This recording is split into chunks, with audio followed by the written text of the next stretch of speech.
Last discussed on season 1, episode 30 of Combing the Stacks, one of our famous hate fests on Van Morrison. I think we all agreed we hated that album. Do you want some numbers here, Josh? Yes, please. So we got 43 in 1970. I'm sorry, in the decade of the 70s, number 43. Number 8 in the year 1970. Number 172 overall. And on Rolling Stone's list, it comes in at the highest rated album that we're covering tonight at 120. Okay. So this album came out January 27th, 1970 in the UK and February 28th in the US. This is his third album overall and the follow-up to Astral Weeks. Unlike Astral Weeks, which was not commercially successful, this was an immediate hit. It ended up reaching 29 on the Billboard charts, and you'll notice the change in style and tone on this album from Astral Weeks. Out with the abstract folk jazz garbage and in with the more R&B rock sound that he brings to this. Editorial comment. Tell us how you really feel, Josh. Yeah. He wrote and produced this album by himself.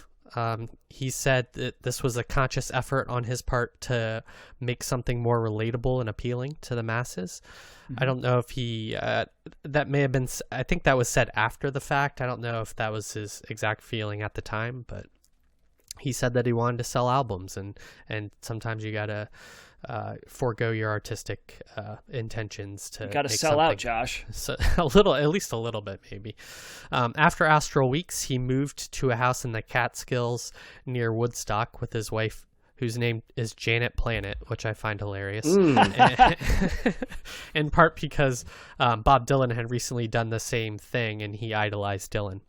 In fact, the other musicians on this album are from Woodstock itself, and from that area. And after the Woodstock Festival happened, he left that area and moved elsewhere. So I guess due to the influx of all the people that just decided to stay. At the beginning of the recording of Moondance, Warner Brothers had brought in session musicians from Astral Weeks to play on the album, but Morrison ended up getting rid of all of them and bringing in his own people, the people from Woodstock that I mentioned. He also told Warner Brothers that from here on out, he would be in charge of producing all of his albums himself, and as a result, that there's often frequent adding and removing of musicians depending on his needs, and also the Warner Brothers producers then taking a backseat to him producing. So I didn't see if they had a problem with that. I guess as long as you sell albums, that it's okay. Morrison said that 2 horns and a rhythm sections, those are the type of bands that I like best, and that's what he brought on this album. The album was recorded at A&R Studios in New York from August through September of 1969. Going into it, he had the song structure and arrangements in his head, and then he would flesh it out in the studio with the help of the musicians. This album, you hear things like a lot of horn arrangements and even backup singers as well, which are both new to from Astral Weeks. Multiple critics cite hearing, soul, Irish folk, jazz, swing, and R&B that creates kind of this fusion of sound on this album. A lot of the lyrics concern spiritual renewal and redemption, and that follows him through his decades-long career at this point. There's differing opinions on what Jelly Roll means in the opening track. It's either a reference to slang for sexual intercourse or the jazz pianist Jelly Roll Morton.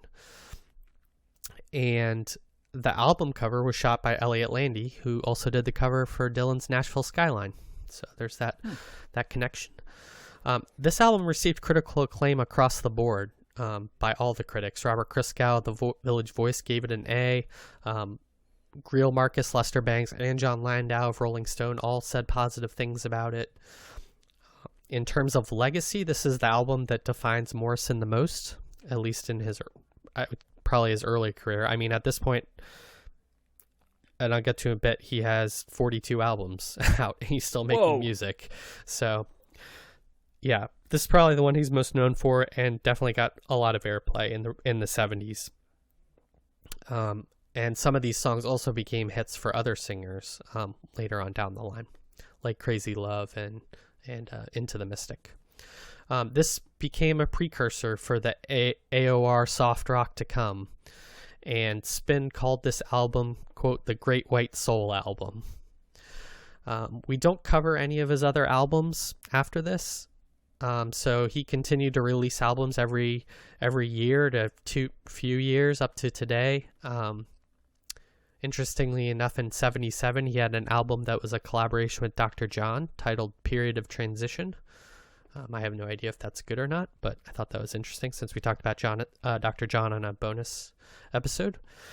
And in November of 2019, he released his 41st album, 3 Chords and the Truth, and he's slated to have another album come out next month.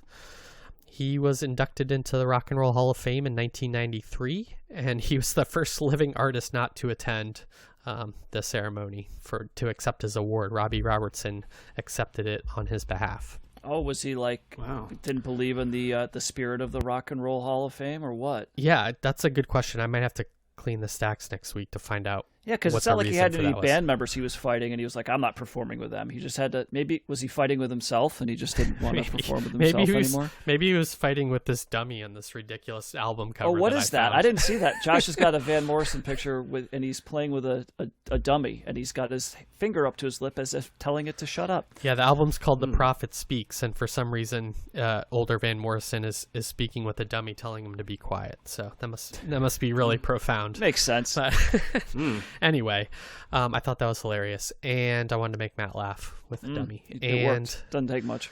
So, okay, what did you guys think of Moondance, the follow-up album? John, let's start with you. I've always liked this album. I actually really know this album well because I feel like when I was a kid, I feel like everybody over the age of 40 I knew owned Moondance by Van Morrison. It's so weird because Astral Weeks has kind of been imagined as the great Van Morrison work, right? And we were kind of all of the school of thought that we were kind of lukewarm on it. But to me, this is what Van Morrison sounds like, along with Brown Eyed Girl, which was a single, Gloria, right, which was not on that album, and probably for me, Wild Night, both the original and also then it got covered later by Mellencamp and Michelle Ndegi Ocello, right, where the two who covered that. Yeah, I think that came out an album or two after this or something. Yeah, and I think the reason that I always said I like Van Morrison is because I like this album. There's just a lot of catchy songs. It's you've still got that Van Morrison voice that I kind of poked fun at in the Astral Weeks thing, but it's much more focused, kind of like how it is on Gloria and Brown Eyed Girl, right? Where it's that distinctive Van Morrison voice, but it's refined.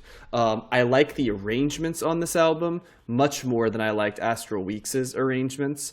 I like the songs and the lyrics much better on this. And if he was trying to write an album to be more accessible, he did everything that you would want to be. He reined in, once again, much like The Doors, I think he reined in some of the excesses, and he was able to, find a new sound that I think is both a more commercially successful sound, but also a sound that I think I want to listen to again and again. And that's the funny, I left Astral Weeks not wanting to listen to that album again ever. This album I listened to, and I've listened to it, 20 times, and I knew I was going to like it listening to it again here, and I did. And, I'll expand on that down the road, but I think it just comes down to the arrangement, reining in a little bit of sort of the improv nature of the vocals, because Van Morrison has a nice voice. It's just when he goes into the la da da da da like for too long, it's like it gets away from me a little bit. I'll revisit with some other thoughts, but I'll give the floor to Matt right here. What'd you think? As much as I hated the other album, I loved this record. This is like a total 180. And I don't know if I was surprised. I wasn't surprised that I liked it, but I was surprised that I liked it this much. This is from start to finish. This is just a great record. And I think the arrangements, the vocals, what you're saying, John, these are just better songs, right? This is structure. This is there are hooks in here. There's some great bass lines. There's some really, like Into the Mystic and Come Running, like that 1-2 punch of those two. Caravan before that, like it it opens great with "And It Stoned Me." It's just really solid songs. There is a little sameness to it, but there's still enough variety here. To keep like Moondance is kind of like a lounge singer kind of, Sinatra-esque type song. I did know that song. That might have been the only song on here I actually recognized when I listened to this. But I appreciated this so much more. And I would say I love this album. Like it's not even I like it. Like I would listen, like you said, John, I would listen to this over and over again. Very accessible and, it doesn't surprise me that this is the record that kind of, it is what he's most well known for. But it's, it's got great horns in it. It's even got some, I don't know. I was interested how you guys might feel about Everyone. I kind of got like a little bit of there's like the flute going on. There's like the lute. He loves I'm the like, flutes. I feel like I'm at a Renaissance festival with a bunch of like pixies dancing around a little bit, I don't love that song, but and Josh, you can help me out. Wasn't that in I want to say like a Wes Anderson film? I don't know. Let me look. Okay, I could be wrong, but I feel like that would not surprise me. That perfect. As I heard it, I was like, this is definitely in a Wes Anderson movie, or something like it, because it. And I remember listening to it originally back in my teenage years, and obviously it wasn't connected to that for me at the time. But as I listened to it this time, I was like, wait, that's a. There's an instrument. It was used in the final shot of Royal Tenenbaums, but did not appear on the soundtrack. So you must have heard it from watching the movie. Yes, that's okay. Okay, now it makes sense. Yeah, so that's not surprising at all. But it's I would say more so than even I was trying to think of other artists that we've covered where they had a record that like I really disliked and another record that I really liked. And Captain Beefheart. Yeah, but and that was the other one that came up. But I would say that I liked this more than I liked Safe as Milk. Yes. Mm-hmm. I would say that this was I really like Safe as Milk. I guess Astral Reeks is more listenable than Trout Mask Replica, but the Astral Reeks to me was just because it was so highly regarded. It's on all these lists, and I was expecting more. I just didn't get down with it. But this was great. I would listen to this again and again. I mean, and this is a lot of these songs seemed like Aretha Franklin would be doing these songs. Mm-hmm. Obviously a different voice, but it's a very similar that soul. This is real blue-eyed soul in this recording, and it's great. It sounds great. Yeah, I'm kind of a little more mixed on this album. I just think I'm not a huge Van Morrison fan. That comparison to the AOR soft rock really kind of stuck with me through listening to that. And I didn't know that, the first time I listened to it, but that is kind of the feeling I had. This album is by far better than Astral Weeks, to be clear. I enjoyed listening to it more, but there's something about it that it's like he I don't know, the songs were not catchy enough for me, or he's trying to do too much maybe with all of the different horns and saxophone and backup singers and kind of the lilting nature of the songs. They're pretty like mellow and what am I trying to say? I guess the spiritual rejuvenation and domestic kind of bliss vibe that the album gives off just really didn't strike a chord with me. But on the other hand, you can see the talent in him. I agree with John that he does have a good voice. I think this album is much more focused and structured. I can hear the R&B influences more. I think it's really a lot of what I don't like is when he tries to do like the jazz sort of thing, or when the jazz sounds come through in it. That really doesn't like it. I don't like that about it. That last song has a chorus that sounds like Brown-Eyed Girl a little bit. It does. I noticed that, actually. Yes, I forgot about it. Yeah, you're right. Absolutely. He's plagiarizing himself. Yeah. Like somebody should sue him. And then he still get the onomatopoeia thing that he does that John likes to imitate. That's in Everyone, But he also reins that in too. It's not like it was on Astral Weeks. So, well, again, it's all couched in melodies. It's all couched in structure. Yeah, and it's all part of, like Matt said, it's all part of the sound of the songs, and it fits as opposed to almost like if Astral Weeks felt to me more like inaccessible jazz, which is kind of how I felt listening to that album. This sounds a lot more like Blue-Eyed Soul. The AOR thing confuses me a little bit because I don't really hear anything AOR in this album. I think this is more similar to, ironically, I think this is more similar to like, Dusty Springfield and that type of Blue-Eyed Soul, in this than it is to AOR, which I think is much more tightly constructed, right? Chorus, verse, guitar. So, yeah. I did see one good quote that kind of sums up the album too. It's a horn and bass driven album versus a guitar driven album. And that's noticeable. The horns are throughout. And I think he knows what he wants to do by taking over the production. I think he accomplished what he set out to do, and he has a unique sound and his voice is unique. There's not really anybody else that sounds like him. Yeah. And there must be fans because he's still making albums, so he must be striking a chord with somebody. Well, he's still playing concerts, Josh, because he doesn't. He's cool with COVID. Yeah. Well. What's really interesting? Like every once in a while when I'm listening to it, I'm curious to see what Spotify says is similar to it, and it's almost always right. I gotta give Spotify credit, but I have to say, like, I feel like they whiffed on this one.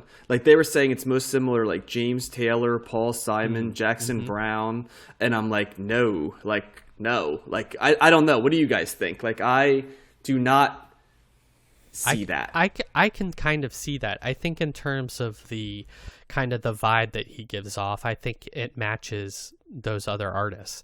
Now, in terms of production and voice, maybe not so much, but to me, Van Morrison's derivative of black music. You know what I mean? Like he clearly was influenced by it and loves it most. To me, those other three are like very white artists, you know what I mean? And we're going to talk about Simon and Garfunkel, and I'll expand on that a little bit, not in a bad way, but like, and Matt has mentioned like James Taylor, like zero edge, right? And like you rarely say about any African-American music, especially that made in the 60s and 70s, boy, that music has no edge, like part of the experience. And that's what I think is weird to me. It's like, I don't see that. But, that's, I think what is interesting, Josh, is that he doesn't really sound like anybody else. Like I said, the only thing I can really drive it to is people that were trying to do Blue-Eyed Soul, like or artists that were doing legitimate soul, kind of like Matt referenced, like Aretha Franklin, right? Like that's, to me, better. Yeah, I would throw in her and like you said, Dusty Springfield and stuff like that ahead of all of those other artists. The James Taylor particularly stands out as being no, I don't see that. A little bit the other two, I see the Paul Simon a little bit, but there's a little bit of Fairport Convention to this too, wouldn't you say? Yeah, that Irish trad, maybe not trad, but that folky sound. Because there's some folky going on here. Yeah, definitely. Well, he's from the same neck of the woods too. You know what I mean? Yeah. So it makes sense. Yeah. I think he gets a little bit. Some of his lyrics and kind of sounds are a little too mystical for me. He kind of gives off that vibe in this album. I'm not sure. Yeah, that's maybe what doesn't work for me as well. Also. Into the Mystic, Moondance, those are sort of surrealistic songs, so I think you're onto something there. But yeah, definitely a marked improvement from from Astral Weeks. I mean, like you said, it's pretty much about face in terms it's just so accessible. I could just see so many people putting this on and from various musical backgrounds, various genres that you like, and I think a lot of people would like this very easily. I don't know how this just popped into my mind, guys, because we were talking about Van Morrison doesn't sound like anybody, and I think I was there, and then I said, no, I can think of somebody who sounds like Van Morrison. Who? And you know who it is? Sha-na-na-na-na-na, yeah. Adam Duritz. And if you think of that first Counting Crows album, that sounds like Moondance. Doesn't it? It sounds like he's doing Moondance. Like to some degree, Mr. Jones could be a Long December, It has to be, doesn't it? Yeah. Like, because I was trying to think, like, who else has that, like, la la la sound? And I was like, for some reason, I thought of Mr. And I'm like, wait a second. I think I found somebody who's aping Van Morrison. And don't ask me how that more. I mean, the voice, yes. The music, I don't know if Mr. Jones. But think of, like, The Long December, right? Yeah. That sounds like a Van Morrison song, doesn't it? Yes, I think so. I think so, too. And, so there you go. Here's an article that says, Counting Crows downplays the band's Van Morrison vibe. That was that was from 1997. I am freaking Spotify. I am Spotify, dude. I think it was just because when Josh said that, like, onomatopoeia voice, I'm like, does anybody else do that? And that's how I made the connection. So I'm very proud. It sounds a little bit better than that, in fairness. Yeah. So. But just a little. So there you go. If you like Counting Crows, you might like this Van Morrison album. Yeah, I think you would, to be quite honest, because I mean, the Counting Crows had a lot of hits for a reason. You know what I mean? And this was freaking massive, this album. Yeah. And should be, because I think it's a really good album. So it's going to be in probably my top 25% of albums in the 70s, and I love a lot of stuff in the 70s. Yeah, so. I'd have to say, too, I don't know where it's going to fall, but it's certainly up there, the stuff that we've covered so far. Just the more I listen to it, I'm like, I just sat there and said, I love this album. It's really good. So how happy is that dude going to be on YouTube that was pissed at us for hating Astro Weeks? I should tag him on this one when I release his YouTube clip and say, like, all right. I'm going to say, you didn't direct us in this area, but you're going to like this, so feel free to listen. Maybe he hates this one. Maybe this is like the one, the sellout album, and then he's really not going to like our podcast. No, in our luck, we're screwed. Yeah, exactly. All right. All right. So more positive endorsements from you two, and then neutral to mixed from me. It is hard to get you off to a viewpoint of an artist you don't like, Josh. I've noticed it in terms of this. I am very structured in my life. So. Gotcha.